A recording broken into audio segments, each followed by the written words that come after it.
Hey,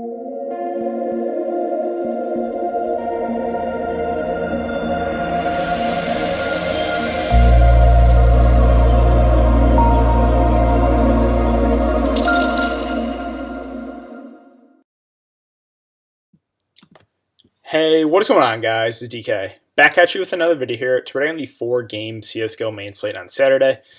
Before I get into the video, if you guys are new to the channel, my name's DK. I make daily videos breaking down NBA, NFL, PGA, and esports daily fantasy sports slates. Esports including Call of Duty, League of Legends, this one, Counter-Strike, CSGO. Also, just want to say thank you guys for all the support. Again, we're at 3.39 thousand subscribers on YouTube, so thank you guys all so much, again, for all the support. If you guys are listening to this on Apple Podcasts, would appreciate if you leave a 5-star rating and review. It's just the DK DFS show. So yeah, with that out of the way, let's jump into the video. Before we get into the players and the prices for this 4-game slate, what we can do is look back at my lineup here for Friday's slate. So let's take a look at it. Friday, Alu was my favorite play of the day. Didn't end up going with him in the captain spot just because I like the price on Nico a lot. They ended up winning 2-0, but it was surprising. I think it was BMAS and Rain that had the best day, which is, again, you don't really expect that from FaZe. You expect Nico, you expect Cold to be the top two guys. So they won 2-0, but both had just subpar performances, right? Nico 29 and 25, Cold 28 and 22. You expect a little bit more from them if they're going to sweep 2-0 and win easily, right? So I feel like you got a bit unlucky there if you went that route. Now, obviously, you played Rain. You got a bit lucky, right? He had a really, really good day. That was more of an outlier performance, but stuff like that can happen. Kusta and Benten, again, they won 2-0. Both decent, right? You probably expected a little bit more from both of them too. Kusta 37 and 33, Bentent 39 and 31.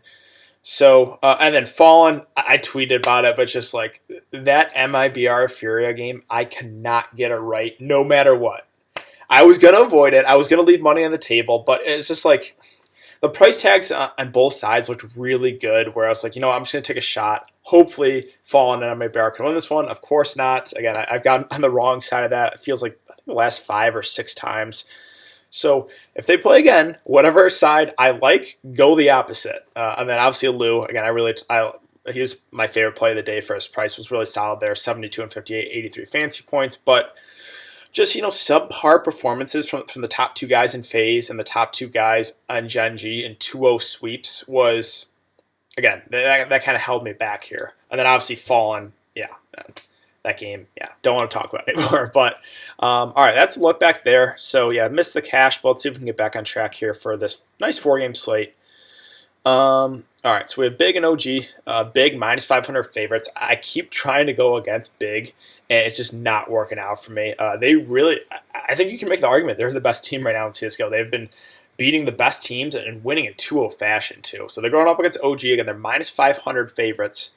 I think you got to have interest in them for cash games. Obviously, they're the biggest favorites of the day. NIP and Heroic. NIP minus 175 favorites, or 170 favorites, I should say. I think NIP are the better team, so I would side probably with the NIP side.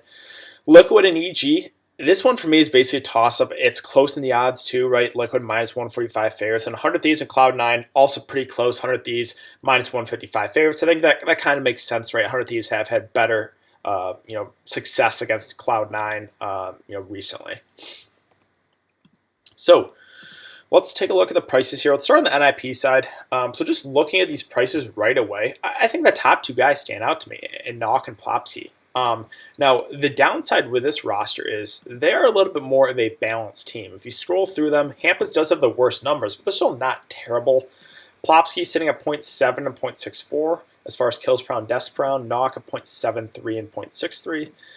Rez slightly positive there, 0.68 and 0.67. And then Twist even at 0.62 and 0.62. And we've seen big games from Twist. We've seen big games from Rez. So that's kind of the downside targeting these NIP guys is, again, they're a little bit more balanced. But when you have them pretty close in price, I'm just going to prefer Plopsy. I'm just going to prefer Nock to Twist and Rez. Now, again, not saying those guys are out of play. I think they're going to be lower owned, make some better GPP contrarian plays, right? Again, we've seen big games from Twist, who's looked good with the op. Rez has had a couple good games recently, too.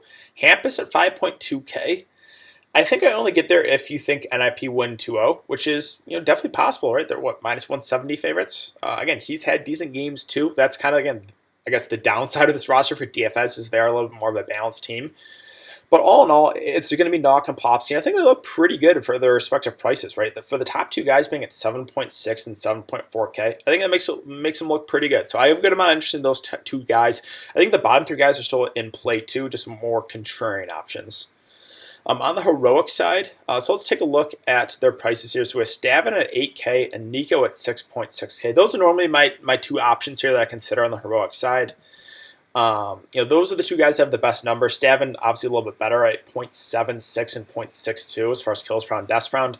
Nico, 0.72 and 0.64. So with them being about a $1,400 difference, I know Stavin probably is a little bit more upside, but if I'm going to take a shot here, maybe a one-off, right, I think I would prefer Nico. I think you could go, a two-man stack here if you think heroic win, which is not out of the realm of possibilities, right? They're not the biggest underdogs in the slate. So if you want to go Stavin and Nico, and that's how you want to differentiate yourself, I think that's viable. Now, the other options on this team, not super, super excited. I think, Tessis and Kadian are still in play. Everyone is positive on this KD. They haven't played against the best competition. I would just feel more, again, I don't think these guys are out of play. I just feel more comfortable with Nico or Stavin there at the top. Next, let's talk about the big and OG side. So, yeah, again, you got to take into consideration what Big is doing right now. They've been beating the best teams and winning easily too. 2-0s against Complexity, FaZe. Again, they've literally just been beating every single team 2-0. It's hard to go against them. Vegas obviously is backing them as well. So I think that's going to make them very, very popular in the slate. But again, it's for good reason, right? They have been playing amazing Counter-Strike. If you look at the prices, I think once again it's going to be Xantarez for me at 7.2K. That just really stands out compared to Tabson and Searson. All three of those guys have very, very similar numbers. Xantarez has been playing unbelievable. I don't know why his price is so cheap in DraftKings every time. 0.78 kills per round, 0.61 deaths per round.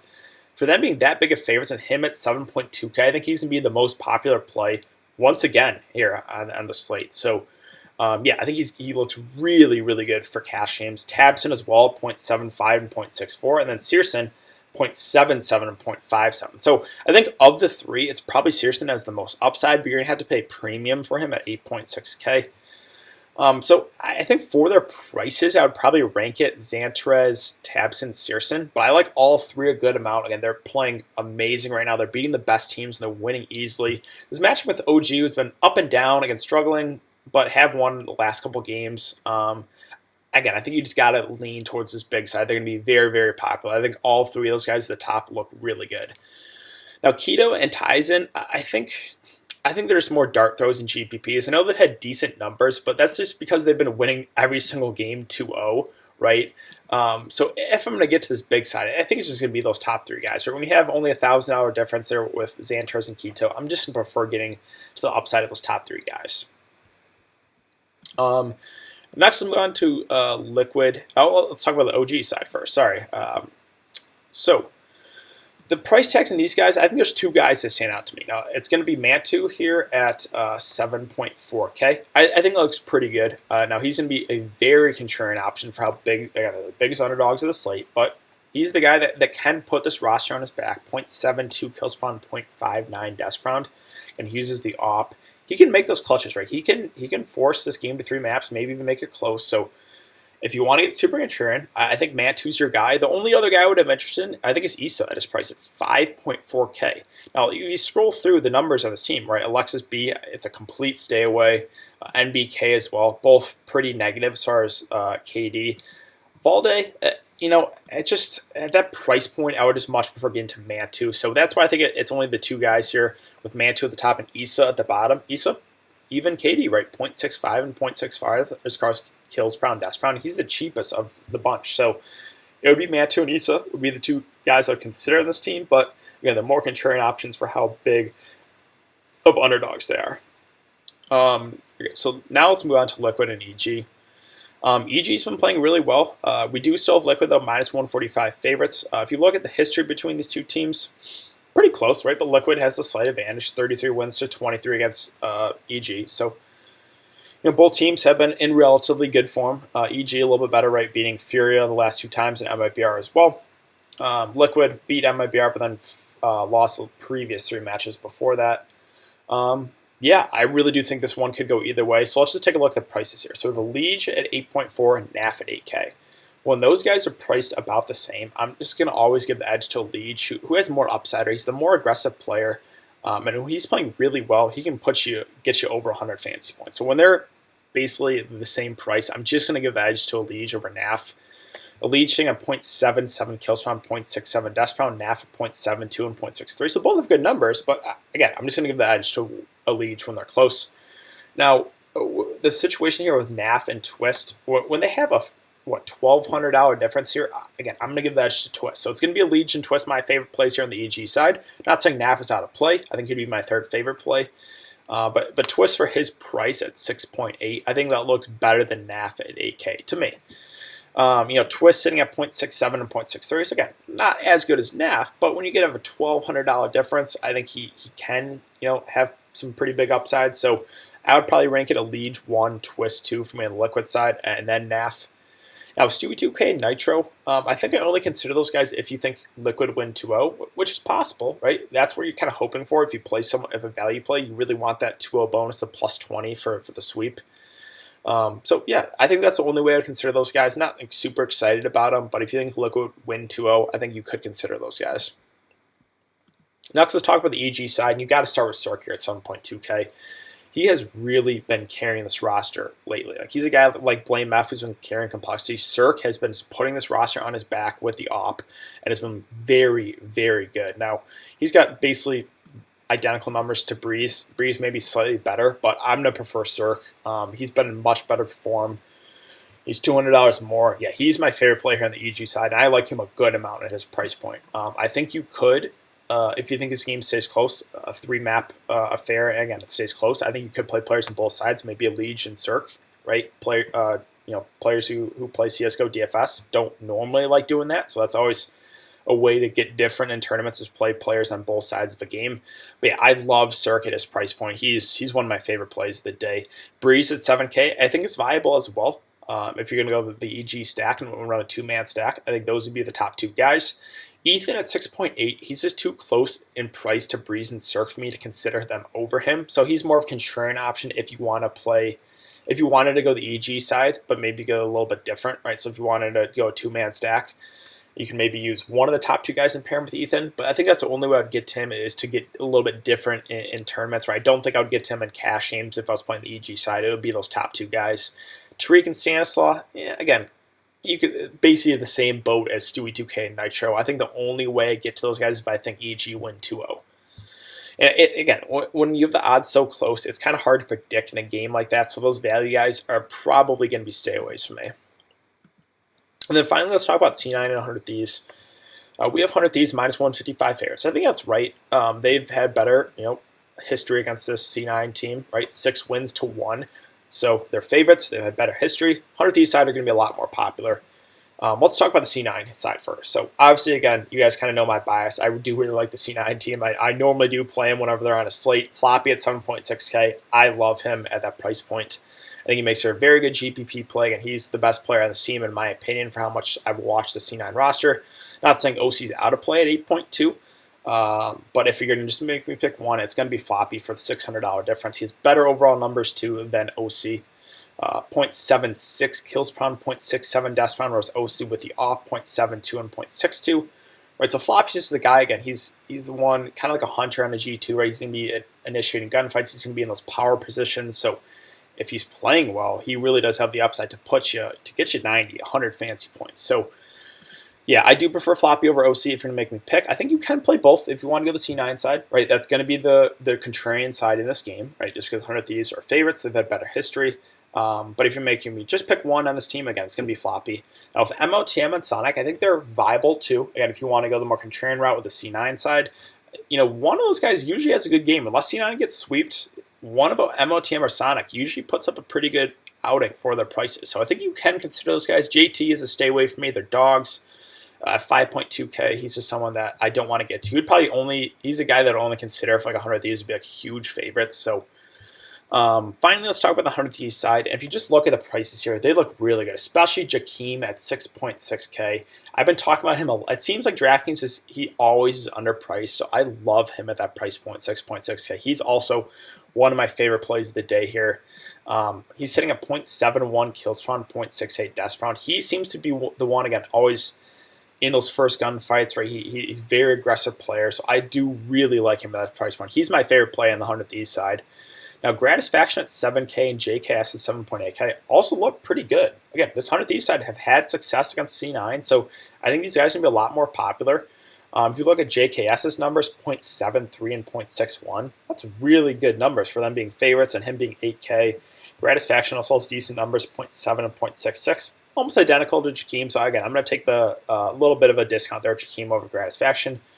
So you're going to make you rank these plays for the prices. It's going to be Jakeem 1, JKS 2, Gratisfaction 3. Now, AZR and Liaz, I think, are still in play, right? We saw a big, it was Liaz. They had the big game last time they played. Now, again, Draftkings is not updating their scores. It's a little bit frustrating, but I think he had 80 fantasy points. This is, again, another team that kind of like NIP, a little bit more balanced. We've seen games where AZR has led the team. We've seen games where Liaz has led the team. So I think those guys are in play, and you're getting about pretty decent price points. So sure, they don't have the best numbers, right? Hovering slightly negative in KD wise, but I think they're still viable for their respective prices. So all in all, let's talk about the slate in cash games first. So I think you got to consider the big guys for cash games, right? They're the biggest favorites. They've been playing unbelievable. So I think getting probably at least two of those guys for cash games would probably be how I would start my lineup, and then probably the 100 Thieves side because they've had a lot of success against C9, and then probably the NIP side. The Liquid EG game is basically a toss-up for me. So I think for cash games, right, those would be the guys we'll consider, again, the big side, the NIP, and then 100 Thieves. But for GPPs, again, you can make an argument really for, I think, any team. Maybe OG. I think you can still consider those OG guys as one-offs, but it's hard to go against big right now.